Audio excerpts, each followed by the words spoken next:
Hello and welcome back to English Today. And this is DVD 7 and the third DVD in your elementary level.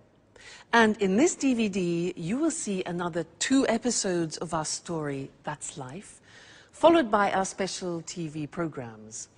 In the cinema program they will be talking about the Sundance Film Festival, followed by a debate about e-learning. Then, in the grammar section, we will study more about adjectives, in particular the comparatives and the superlatives. So,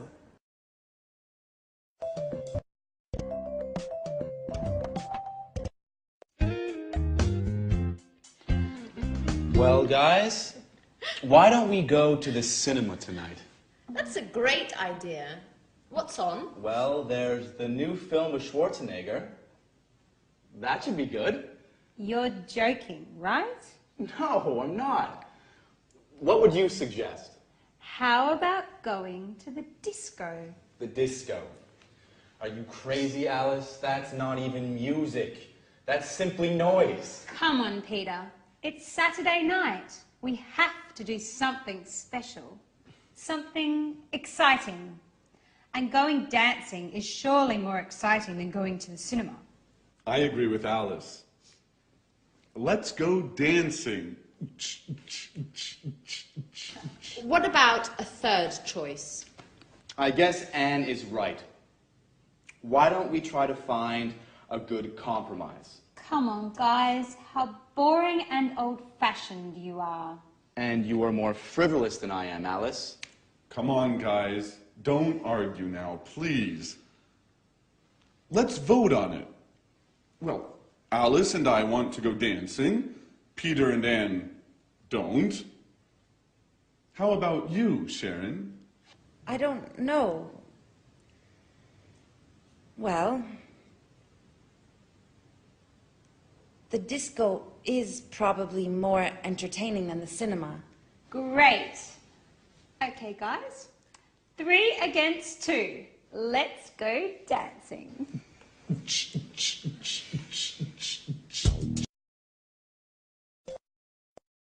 hello and welcome back to English Today for some more English.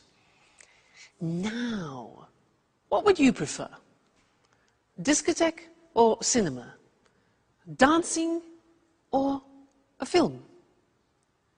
Well, we're going to look at comparatives now. I have to buy a camera and I need to choose one. I have to make a choice, so I have to compare 2 different types. Here I have 2 types, look. This one here and this one here. Now they're quite different. Listen to the language I use when I compare them, okay? Now, this camera is smaller than this one. This is really quite big. It's bigger than this. And it's also heavier, this camera, than this one. This is a light camera, so it's lighter than this model. Now this model looks more sophisticated and probably more artistic than this one. Whereas this one looks more practical, but maybe less complicated. What do you think? What else? Well, this is definitely more expensive than this one. This is probably cheaper, I think, because this has a big lens as well. So, I'm not sure. What do you think? I like the idea of a more sophisticated camera, but I think it's more expensive, so I think I'll have to go for the cheaper one, which is the digital one. I think I'll choose this. All right? Good. Now, let's go and have a look at the language and see how we formulate comparatives in English. All right? If you have a 1-syllable word, you remember 1-syllable words like cheap, small, hot, high, then to make the comparative, it's easy. We add ER to the adjective. So cheap becomes cheaper. Small becomes smaller. Hot becomes hotter. Notice we double the T.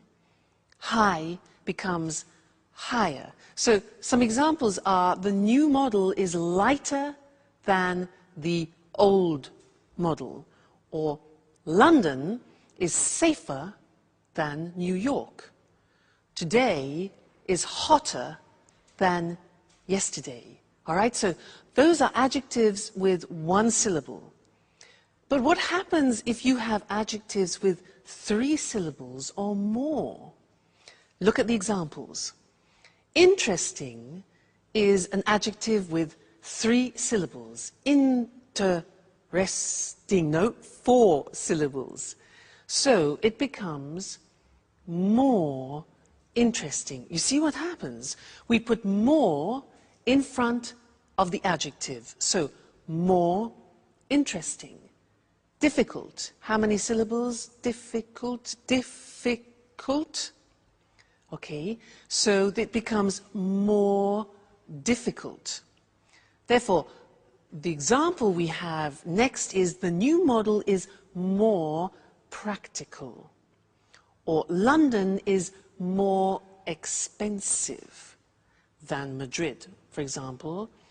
This test is more difficult than the last test. So you see, how we formulate the comparative depends on the adjective that we use. If it's a 1-syllable adjective, we add er, cheap, cheaper. If it's 3 syllables or more, we add more in front of the adjective, like more difficult. Okay? Now, we are going to go back to that slide where the girls are getting ready to go dancing. They use a lot of comparatives in the conversation. Listen carefully and try and recognize them. Okay? Great. See you next time.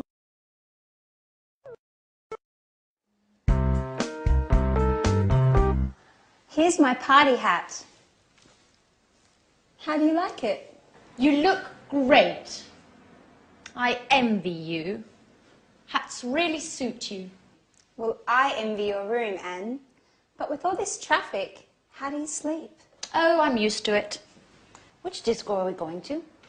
Paradise. It's a new disco on King's Road. It's very nice. Did Tom and you go there together? Yes, we went last Saturday. We spent a nice night together. Maybe I asked the wrong question. You don't like Tom, do you? He's boring. Very boring. Besides, he's an Aries, and he talks too much. Last night, for example, he showed me all the pictures of his holiday in the Alps.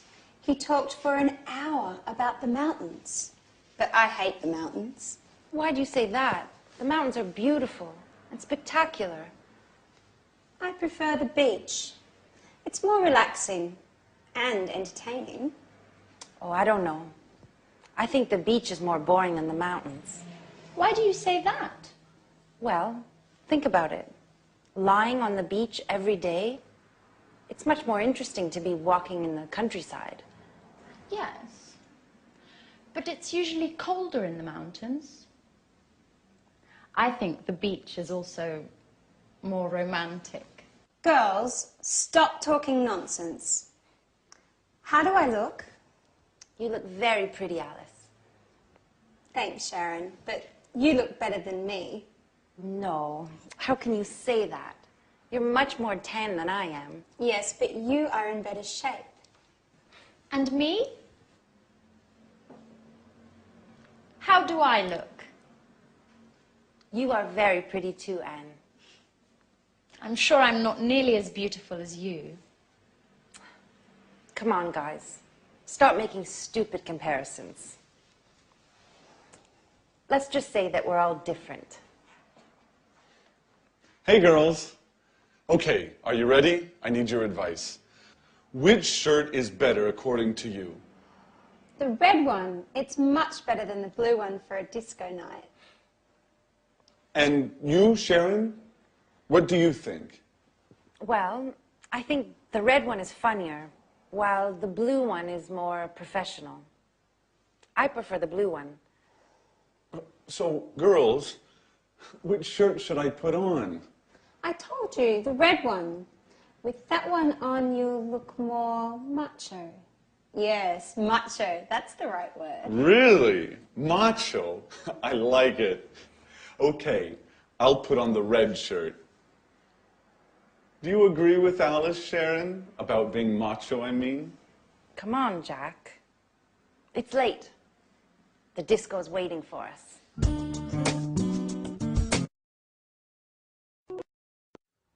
Hello again, and welcome back. I want to continue talking about comparatives in this lesson because last time we talked about how we compare with adjectives with one syllable and 3 syllables and more. Remember, we said hotter than, but more difficult than. So what happens if we have adjectives with only 2 syllables? For example, like heavy or easy. Well, we say heavier and easier, but the spelling changes. And that's what I want to show you on the screen now, because the Y at the end of easy and heavy disappears. Look. Happy is an example with an adjective with 2 syllables ending in Y. Happy becomes happier. Take out the Y, put in I-E-R, okay? Then funny, funnier, and easy, as we said before, easier. Heavy again, another example, heavier. Okay, so be careful. Remember that the Y becomes an I. Some examples. I'm happier than you. His joke was funnier than mine. English is easier than Russian. All right? So that's important to remember. But that's not all. There are some real exceptions, as always, in the English language, also in the comparative form. And that's what I want to look at with you now. It's very important. The question is, what is the comparative of good? The comparative is completely different. It's better. So you would say, this camera is better than that camera. All right, so good becomes better. What about bad? Again, it's completely different. Bad becomes worse. Today's weather is worse than yesterday's, okay? Bad, worse. And one more example, far, which means distance, far becomes further or even farther. Both possibilities, farther written F-A-R-T-H-E-R, as you can see on the screen. All right, so those are the big exceptions. Good becomes better. Bad becomes worse. Far becomes farther or further. You choose. Examples, walking is better than running. Today, the weather is worse than yesterday. And Southampton is further than Brighton. All right? So those are all the most important things that you need to know when you're comparing things. Don't forget the exceptions. They're very, very common and easy to forget. All right? Great. So I'll see you next lesson where no doubt you will be speaking English better. Okay? See you then.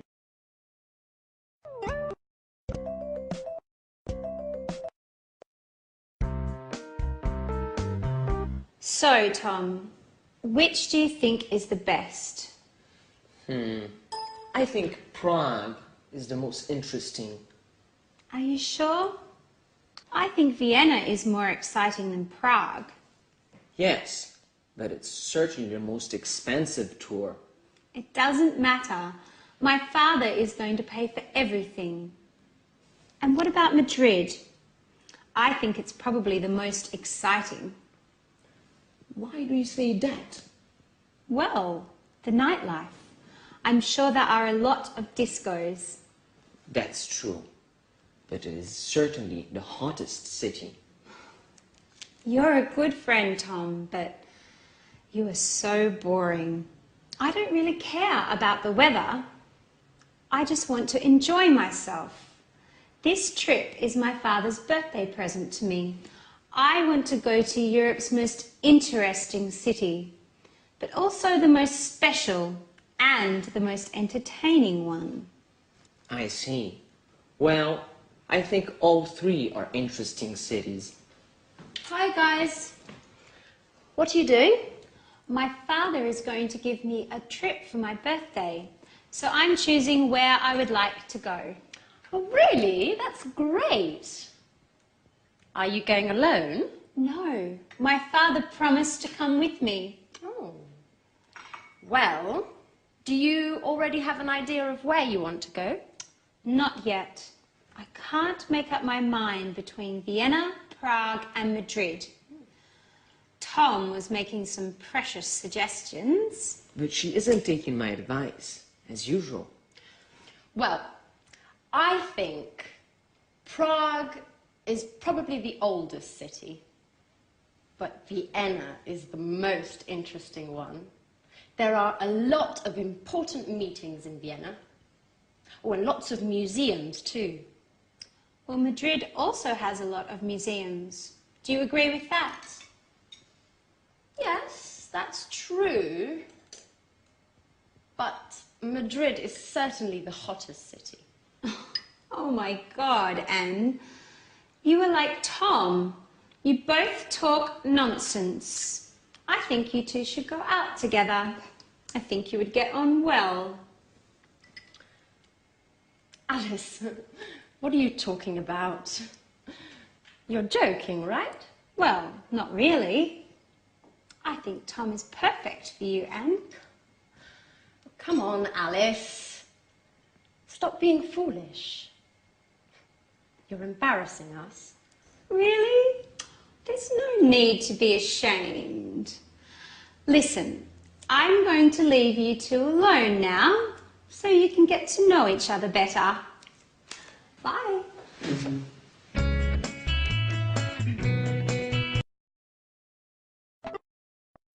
Hello again. Now that's an interesting couple. Tom, who is an obsessive museum goer, Anne, who is an obsessive cleaner. Put them together, and what have you got? The cleanest museum in the world. Now, the cleanest is an example of the grammar form of the superlative, and that's what I want to look at with you now. I want to give you some examples, so listen carefully to what I say. All right? Good. So, good morning, ladies and gentlemen.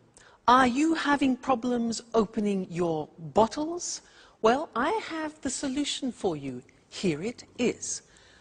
A revolutionary bottle opener. This is a bottle opener. Have you been using these old models like this and been having problems? Well, this is the most intelligent and the most revolutionary bottle that you can find. Bottle opener, it's called, okay? So, how does it work? You take your bottle of wine. You open it up like this. You open it here. You put it on the top of the bottle, like that, over the cork. Then, in this position, you see, hold it strong. Take the lever like this, and you pull over like that.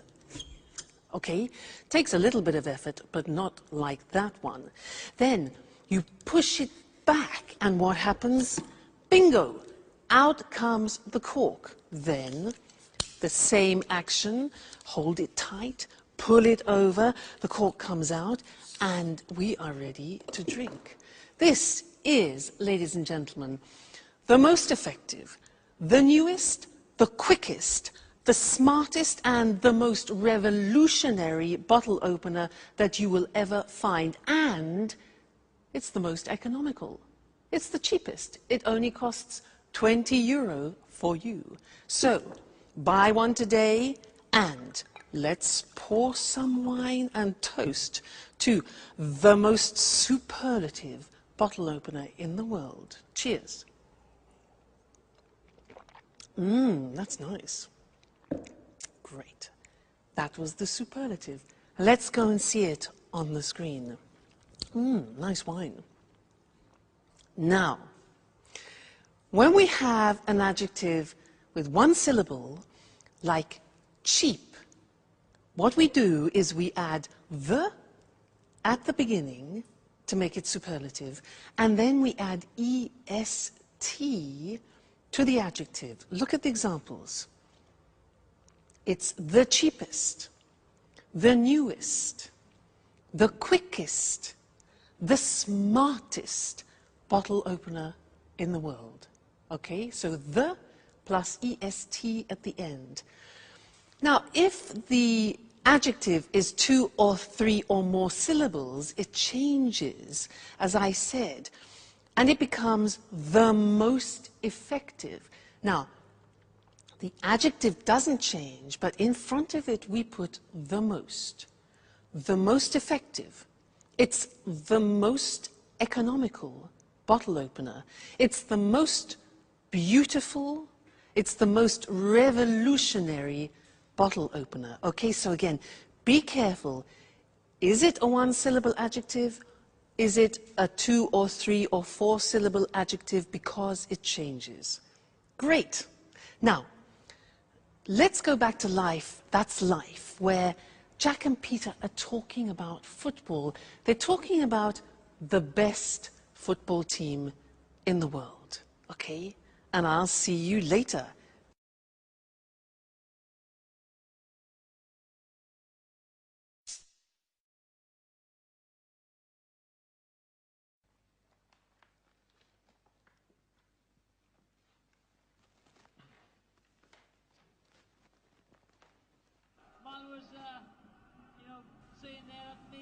Hey, Peter.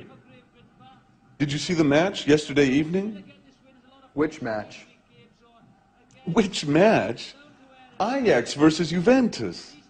Those teams are boring. Excuse me. Excuse me. Ajax is the best football club in the world. I'm afraid I don't have a clue. I know that only music matters. Anyway, in your opinion, which is the best team? I don't know. I heard Arsenal is the best one of all time.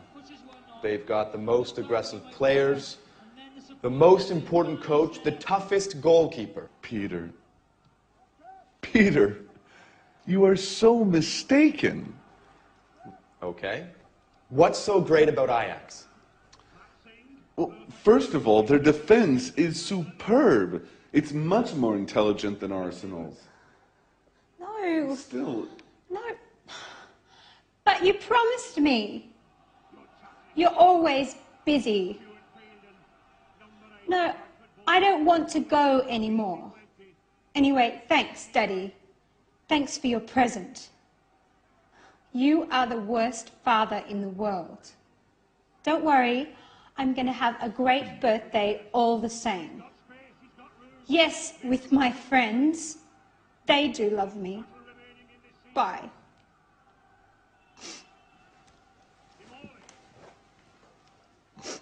is everything okay, Alice? No, nothing is okay. My father keeps on being the same. Oh, come on, Alice. Don't cry, please. Tell us what happened. Well, you know, I told you my father decided to give me a trip for my birthday. Well, he promised to come with me. And just now, he told me that he can't anymore because he has some important work to do, as usual. Oh, don't be angry with him. Even if he has something important to do, you can leave for your trip anyways. No, I don't want to go anymore. Well, don't worry, Alice. We are going to give a big party for you. Isn't that true, guys? Absolutely. Yes, of course. You are the most brilliant, the smartest, and the funniest roommate we've ever had. Even if sometimes you are a bit lazy. You need a special party. Thanks a lot. You are the best friends in the world.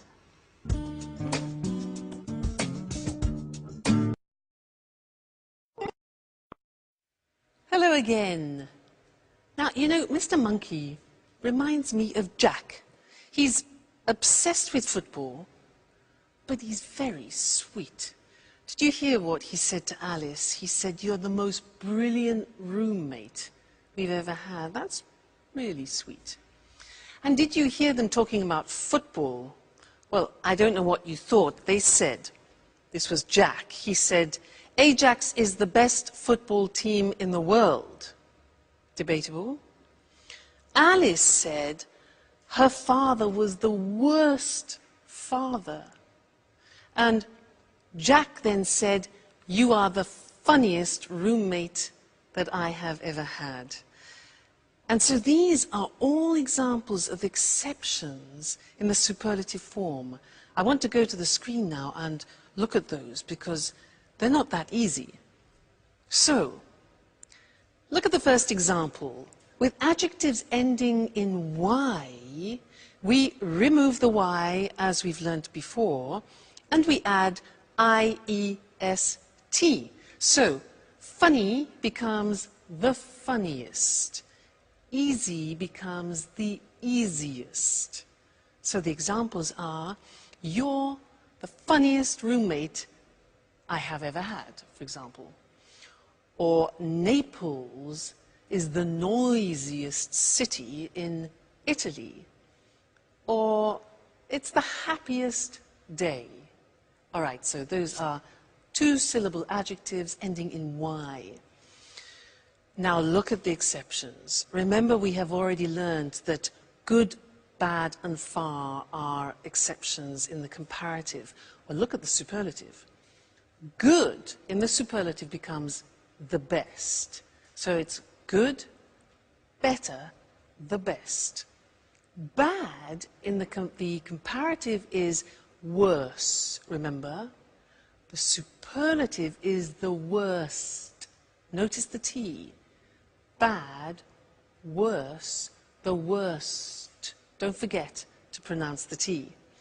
And then far, the comparative we said was farther or further, and the superlative form is the farthest or the furthest. Okay? So, those are the three most important exceptions. You need to learn those by heart because words like good and bad we use every day. So try and memorize them, all right? And I'll see you in the next lesson. Bye.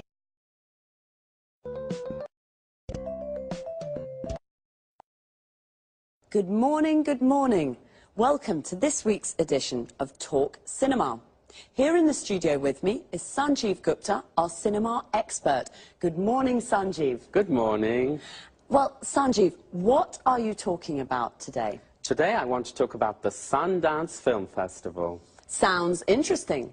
I've heard of the Sundance Festival. What exactly is it?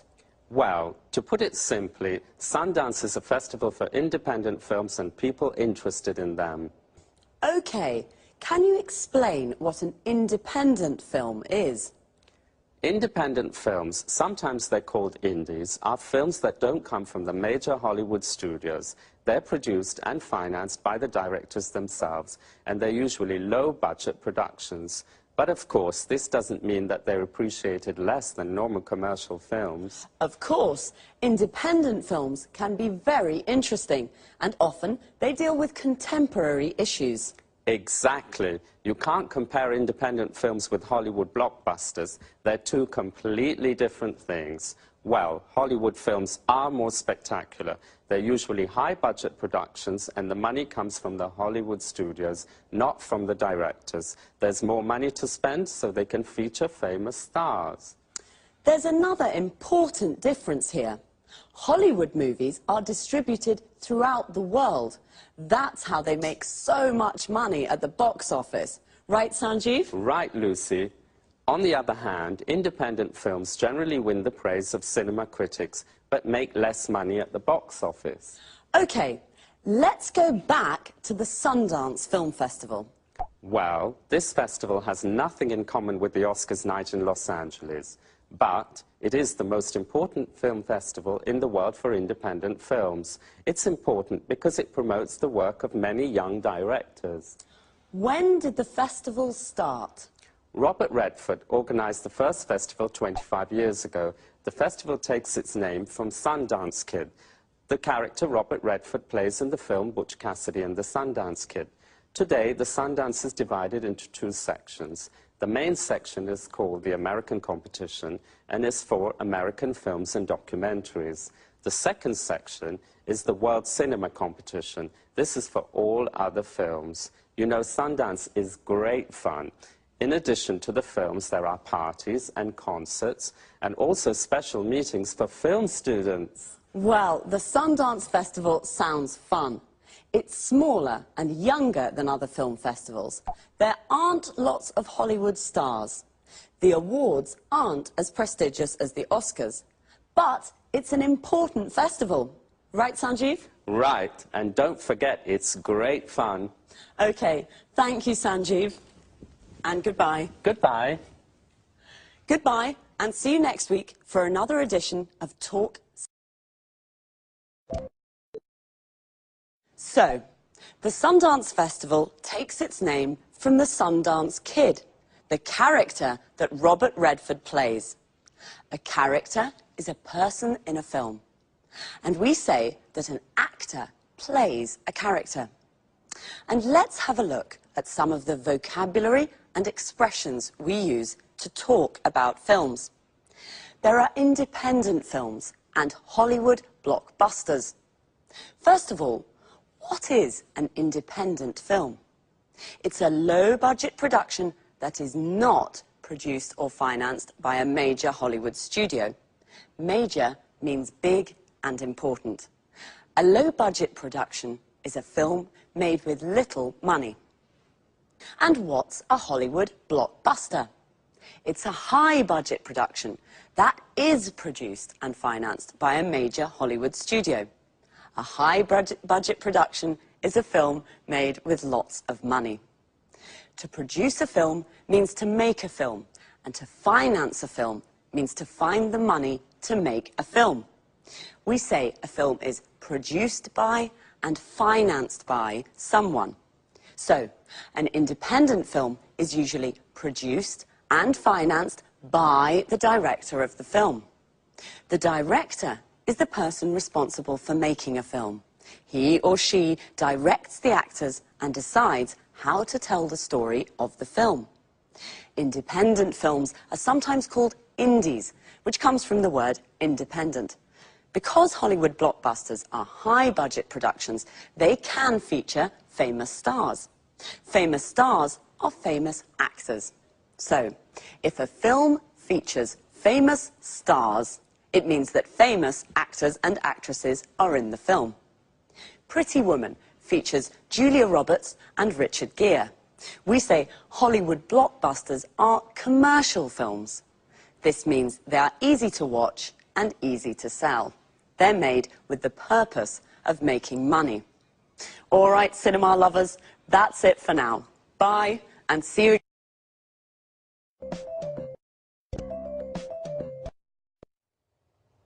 Hello, welcome to this week's edition of Let's Talk, the Saturday evening debate with our commentators Tom and Marie. Good evening. Tonight I'd like to hear your thoughts about e-learning. You know, when I was a teenager, I hated school and studying. As you can imagine, my exam results weren't very good, so I couldn't go to university. Now, I'd like to study philosophy, and I'm thinking of taking a distance learning course using my computer and the internet. Well, e-learning. The E means electronic, so e-learning is electronic learning. This is a new and convenient way of studying.